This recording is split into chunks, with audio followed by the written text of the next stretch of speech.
नमस्कार दोस्तों, इस वीडियो में हम आपके ज्ञान और सोचने की क्षमता को परखने वाले सवालों के साथ आए हैं। हर प्रश्न पर ध्यान दें और सोच समझकर उत्तर दें। आइए ज्ञान की इस यात्रा को शुरू करें। प्रश्न 1, रिटेल सेगमेंट की निगरानी किस विभाग द्वारा की जाती है? The performance and monitoring of retail segment is looked after by which division? Option A, corporate banking division, corporate banking division. Option B, retail banking division, retail banking division. Option C, credit risk division, credit risk division. Option D, priority sector division, priority sector division. इसका सही जवाब आपको comment box में देना होगा।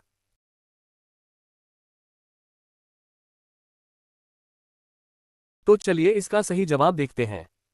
सही उत्तर है retail banking division, retail banking division. चलिए अब अगले प्रश्न की ओर बढ़ते हैं। प्रश्न 2, रिटेल सेगमेंट को बैंक किस रूप में उपयोग करता रहेगा? Bank will continue to use retail as underscore underscore underscore underscore for growth. Option A, risk factor, जोखिम कारक। ऑप्शन बी, ग्रोथ ट्रिगर, विकास प्रेरक। ऑप्शन सी, सपोर्टिव टूल, सहायक उपकरण। ऑप्शन डी, पॉलिसी फ्रेमवर्क, नीति ढांचा। इसका सही जवाब आपको कमेंट बॉक्स में देना होगा।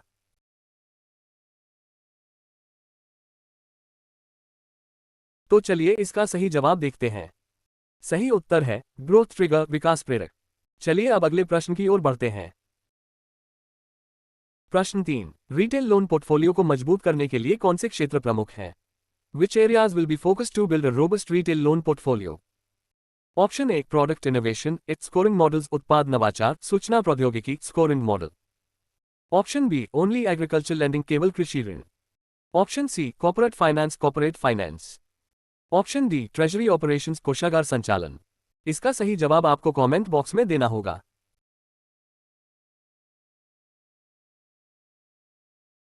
तो चलिए इसका सही जवाब देखते हैं।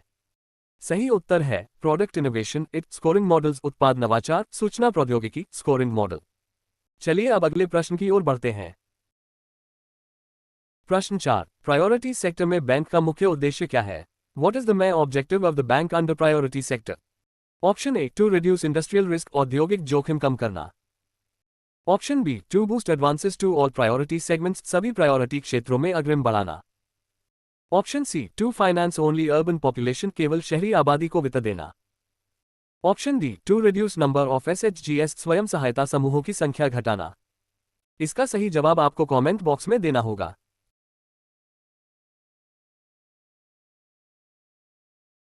तो चलिए इसका सही जवाब देखते हैं। सही उत्तर है to boost advances to all priority segments, सभी प्रायोरिटी क्षेत्रों में अग्रिम बढ़ाना। चलिए अब अगले प्रश्न की ओर बढ़ते हैं। प्रश्न 5, कृषि क्षेत्र में सरकार का लक्ष्य क्या है? What is the government's goal for the agriculture sector? Option A, to double farmers income, किसानों की आय दोगुनी करना। Option B, to reduce subsidies, subsidy घटाना। Option C, to increase imports, आयात बढ़ाना। Option D, to privatise agriculture, कृषि का निजीकरण करना। इसका सही जवाब आपको कमेंट बॉक्स में देना होगा।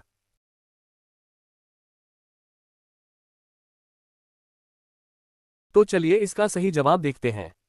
सही उत्तर है टू डबल फार्मर्स इनकम, किसानों की आय दोगुनी करना। चलिए अब अगले प्रश्न की ओर बढ़ते हैं। प्रश्न 6, माइक्रो क्रेडिट को बढ़ावा देने के लिए बैंक किन्हें वित्त प्रदान करता है? To promote micro credit, the bank finances which groups? Option A, corporate houses, corporate घरानों को। Option B, self help groups, एसएचजीएस, स्वयं सहायता समूहों को। ऑप्शन सी, इंश्योरेंस कंपनीज, बीमा कंपनियों को। ऑप्शन डी, एक्सपोर्ट फर्म्स, निर्यात फर्मों को। इसका सही जवाब आपको कमेंट बॉक्स में देना होगा।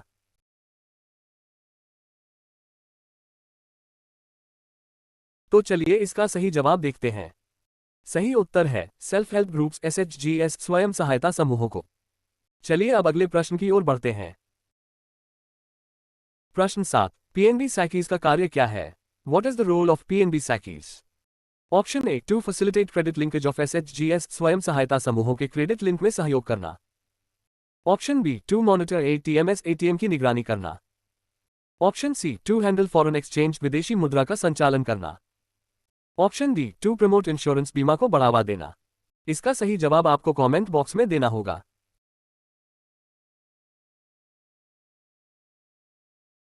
तो चलिए इसका सही जवाब देखते हैं। सही उत्तर है to facilitate credit linkage of एसएचजीएस, स्वयं सहायता समूहों के क्रेडिट लिंक में सहयोग करना। चलिए अब अगले प्रश्न की ओर बढ़ते हैं। प्रश्न 8, एमएसएमई क्षेत्र में बैंक का मुख्य फोकस क्या है? What is the main focus of the bank in the MSME sector? Option A, large industries बड़ी उद्योग इकाइयां।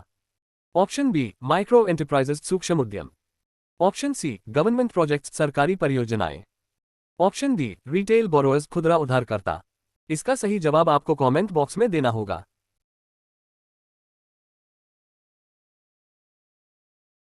तो चलिए इसका सही जवाब देखते हैं। सही उत्तर है माइक्रो एंटरप्राइजेस सूक्ष्म उद्यम। चलिए अब अगले प्रश्न की ओर बढ़ते हैं। प्रश्न 9, एमएसएमई टारगेट के अनुसार माइक्रो और स्मॉल एंटरप्राइजेस को वार्षिक क्रेडिट वृद्धि का लक्ष्य कितना है? एज पर MSME targets, annual growth in credit to micro और small enterprises should be. Option A 10% 10%। Option B 15% 15%। Option C 20% 20%। Option D 25% 25%। इसका सही जवाब आपको कमेंट बॉक्स में देना होगा।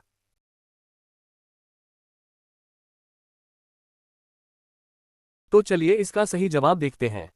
सही उत्तर है 20% 20%। चलिए अब अगले प्रश्न की ओर बढ़ते हैं।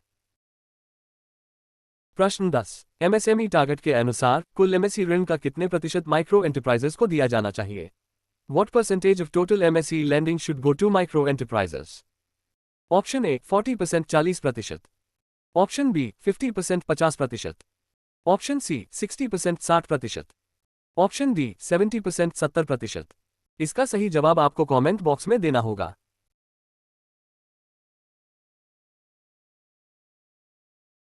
तो चलिए इसका सही जवाब देखते हैं। सही उत्तर है 60% 60%। चलिए अब अगले प्रश्न की ओर बढ़ते हैं। प्रश्न 11, क्रेडिट रिस्क पॉलिसी किस उद्देश्य से लागू की गई है? What is the objective of implementing credit risk policy? Option A, to increase staff strength staff बढ़ाने हेतु। Option B, to absorb shocks from financial stress वित्तीय तनाव से उत्पन्न झटकों को अवशोषित करने हेतु। Option C, to promote foreign investment विदेशी निवेश को बढ़ावा देने हेतु। Option D, to reduce bank branches bank शाखाएं घटाने हेतु। इसका सही जवाब आपको कमेंट बॉक्स में देना होगा।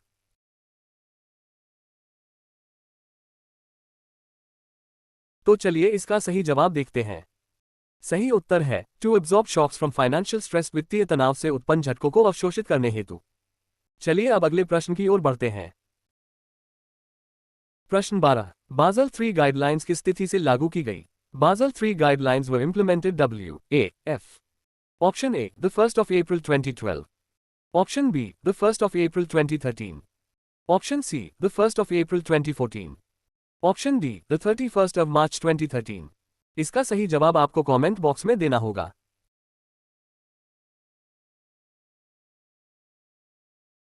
तो चलिए इसका सही जवाब देखते हैं। सही उत्तर है 1 अप्रैल 2013। चलिए अब अगले प्रश्न की ओर बढ़ते हैं। प्रश्न 13, आरबीआई ने किस दृष्टिकोण अप्रोच के लिए बैंक को पैरेलल रन की अनुमति दी? RBI allowed the bank to participate in the parallel run for which approach? Option A, standardised approach. Option B, foundation internal rating based FIRB approach. Option C, advance measurement approach. Option D, basic indicator approach. इसका सही जवाब आपको comment box में देना होगा।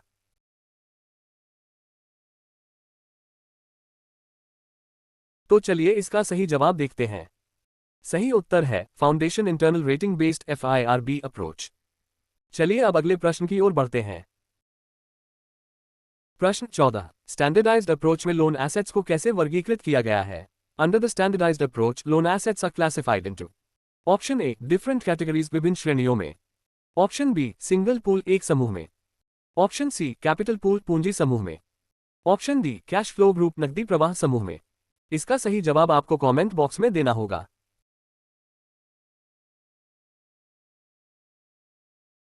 तो चलिए इसका सही जवाब देखते हैं। सही उत्तर है डिफरेंट कैटेगरीज विभिन्न श्रेणियों में। चलिए अब अगले प्रश्न की ओर बढ़ते हैं। प्रश्न 15, claims on public sector entities PSES का क्या अर्थ है? What does claims on public sector entities PSES refer to? Option A, private companies borrowings निजी कंपनियों के उधार। Option B, government owned institutions सरकारी स्वामित्व वाली संस्थाएं। ऑप्शन सी, फॉरेन बोरोअर्स विदेशी उधारकर्ता। Option D, individual retail borrowers व्यक्तिगत खुदरा उधारकर्ता। इसका सही जवाब आपको कमेंट बॉक्स में देना होगा।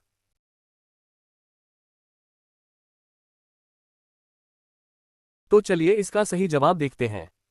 सही उत्तर है गवर्नमेंट ओन्ड इंस्टीट्यूशंस, सरकारी स्वामित्व वाली संस्थाएं। चलिए अब अगले प्रश्न की ओर बढ़ते हैं। प्रश्न 16। रिस्क वेटेड एसेट्स की गणना किस आधार पर की जाती है? Risk weighted assets for credit risk are calculated based on. Option A interest income, ब्याज आय। Option B RBI prescribed risk weights, RBI द्वारा निर्धारित जोखिम भार। ऑप्शन सी मार्केट प्राइसेस, बाजार मूल्य। ऑप्शन डी लोन टेन्योर, ऋण अवधि। इसका सही जवाब आपको कमेंट बॉक्स में देना होगा।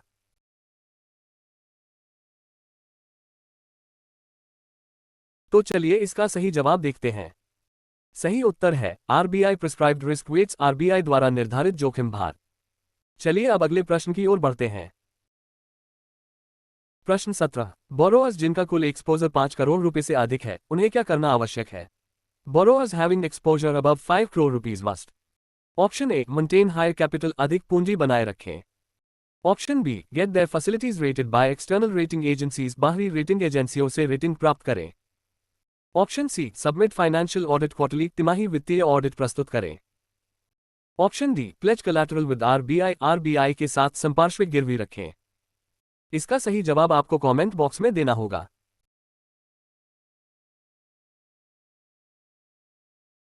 तो चलिए इसका सही जवाब देखते हैं। सही उत्तर है get their facilities rated by external rating agencies, बाहरी रेटिंग एजेंसियों से रेटिंग प्राप्त करें। चलिए अब अगले प्रश्न की ओर बढ़ते हैं। प्रश्न 18। किस सीमा तक के उधारकर्ताओं को एक्सटर्नल रिस्क रेटिंग से छूट दी गई है? Borrowers up to what exposure are exempted from external risk rating? Option A 5 crore रुपए पर 5 करोड़ रुपए। ऑप्शन बी 10 करोड़ रुपए पर 10 करोड़ रुपए। ऑप्शन सी 25 करोड़ रुपए पर 25 करोड़ रुपए। ऑप्शन डी 50 करोड़ रुपए पर 50 करोड़ रुपए। इसका सही जवाब आपको कमेंट बॉक्स में देना होगा।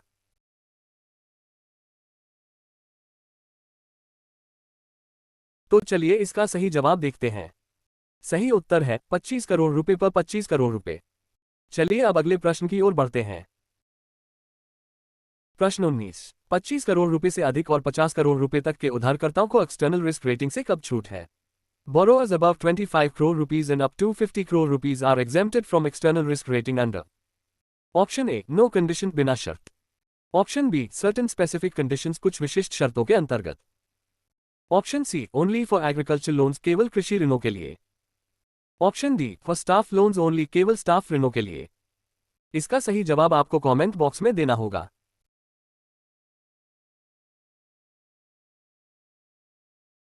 तो चलिए इसका सही जवाब देखते हैं।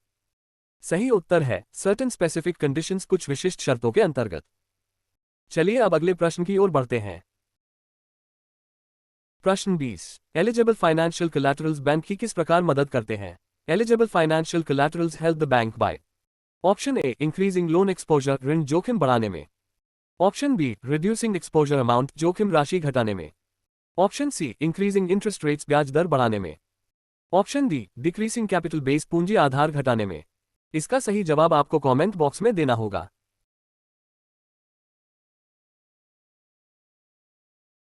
तो चलिए इसका सही जवाब देखते हैं। सही उत्तर है रिड्यूसिंग एक्सपोजर अमाउंट, जोखिम राशि घटाने में। चलिए अब अगले प्रश्न की ओर बढ़ते हैं। प्रश्न 21। स्टैंडर्डाइज्ड अप्रोच में क्रेडिट रिस्क मिटिगेशन के लिए कौन से सिक्योरिटी मान्य है? Which securities are eligible under standardized approach for credit risk mitigation? Option A only gold and property, केवल सोना और संपत्ति। Option B cash, gold, government securities, KVP, NSC, LIC policies, नकद, सोना, सरकारी प्रतिभूतियां, KVP, NSC, LIC policy। Option C shares and debentures only, केवल share और debenture. Option D mutual fund units only, केवल म्यूचुअल फंड यूनिट्स। इसका सही जवाब आपको कमेंट बॉक्स में देना होगा।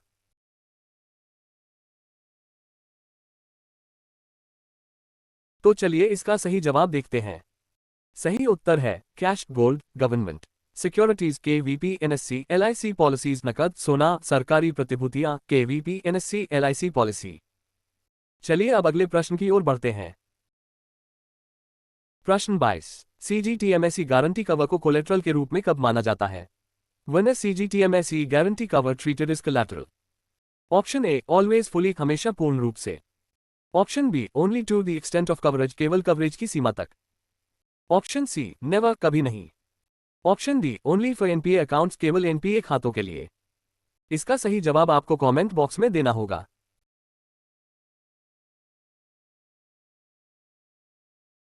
तो चलिए इसका सही जवाब देखते हैं। सही उत्तर है only to the extent of coverage, केवल कवरेज की सीमा तक। चलिए अब अगले प्रश्न की ओर बढ़ते हैं। प्रश्न 23, अगर सीजीटीएमएसई कवर 50% है तो कोलेटरल कितना माना जाएगा? If CGTMSE cover is 50%, collateral will be considered as option A 100%, option B 75%, option C 50%, option D 25%। इसका सही जवाब आपको कमेंट बॉक्स में देना होगा।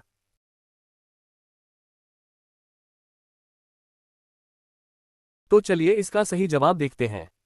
सही उत्तर है 50%। चलिए अब अगले प्रश्न की ओर बढ़ते हैं।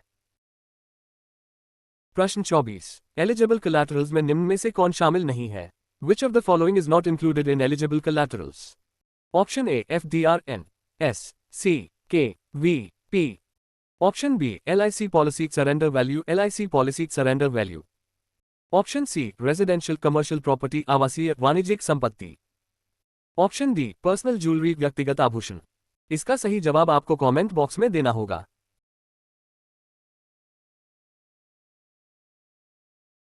तो चलिए इसका सही जवाब देखते हैं।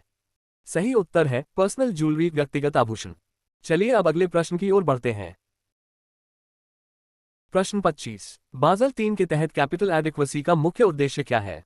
What is the main objective of capital adequacy under Basel 3? Option A enhancing profitability, लाभप्रदता बढ़ाना। Option B absorbing financial shocks, वित्तीय झटकों को अवशोषित करना। ऑप्शन सी इंप्रूविंग लिक्विडिटी, तरलता सुधारना। Option D reducing staff cost, staff लागत घटाना। इसका सही जवाब आपको कमेंट बॉक्स में देना होगा।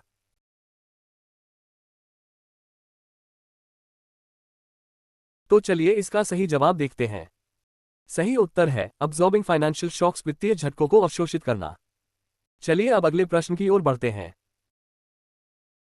प्रश्न 26, एलिजिबल कोलैटरल में अमूवेबल प्रॉपर्टी का कौन सा प्रकार मान्य है? What type of immovable property is eligible is collateral? Option A residential, industrial, commercial, आवासीय, औद्योगिक, वाणिज्यिक। ऑप्शन बी एग्रीकल्चरल लैंड, कृषि भूमि। Option C leasehold property only, leasehold संपत्ति। ऑप्शन डी फॉरेन प्रॉपर्टी, विदेशी संपत्ति। इसका सही जवाब आपको कमेंट बॉक्स में देना होगा।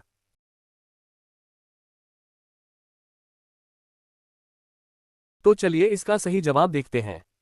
सही उत्तर है रेजिडेंशियल, इंडस्ट्रियल, कमर्शियल, आवासीय, औद्योगिक, वाणिज्यिक। चलिए अब अगले प्रश्न की ओर बढ़ते हैं। प्रश्न 27, क्रेडिट रिस्क मिटिगेशन का अर्थ क्या है? What does credit risk mitigation mean? Option A increasing credit exposure, ऋण जोखिम बढ़ाना। Option B reducing credit exposure through eligible securities, पात्र प्रतिभूतियों के माध्यम से जोखिम घटाना। Option C enhancing loan period, ऋण अवधि बढ़ाना। Option D improving bank revenue, bank राजस्व बढ़ाना। इसका सही जवाब आपको कमेंट बॉक्स में देना होगा।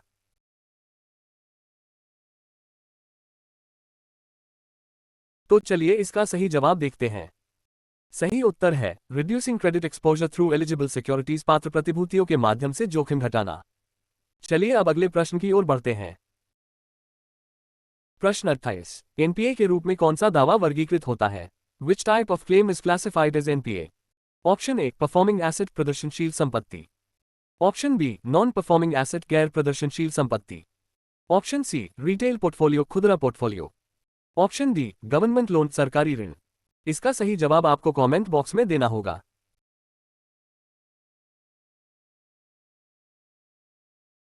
तो चलिए इसका सही जवाब देखते हैं। सही उत्तर है नॉन परफॉर्मिंग एसेट, गैर प्रदर्शनशील संपत्ति। चलिए अब अगले प्रश्न की ओर बढ़ते हैं। प्रश्न 29, एक्सटर्नल रिस्क रेटिंग की आवश्यकता किन उधारकर्ताओं के लिए है? External risk rating is required for borrowers with option A exposure up to 1 crore रुपए पर 1 करोड़ रुपए तक का exposure. Option B exposure above 5 crore rupees और टर्नओवर ग्रेटर देन 50 करोड़ रुपए पर 5 करोड़ रुपए से अधिक एक्सपोजर या 50 करोड़ रुपए से अधिक turnover. Option C all retail borrowers, सभी खुदरा उधारकर्ता। Option D only priority sector borrowers, केवल प्रायोरिटी सेक्टर उधारकर्ता। इसका सही जवाब आपको कमेंट बॉक्स में देना होगा।